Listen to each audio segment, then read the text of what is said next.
ไปเลยเต้นมันฟังเลยคือออกไปแล้วพี่คือออกไปซะเนาะ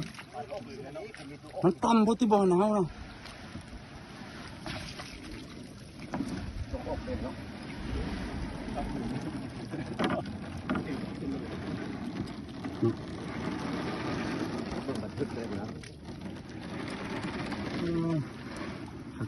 ขัดอันนี้เลยออกไปเลย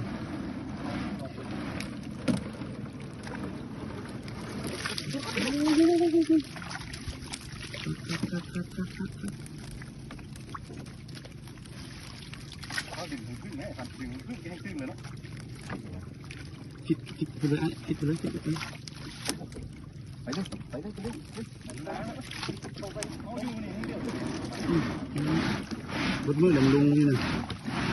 เห็นเท่าไหร่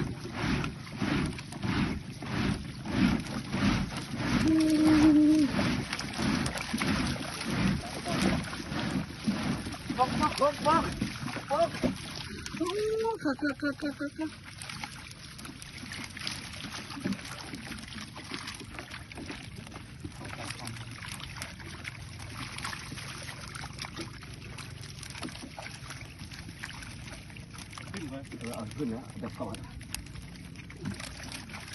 ขึ้นนะ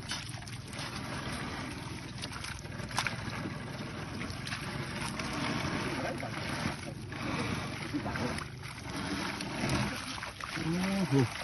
ลองเลย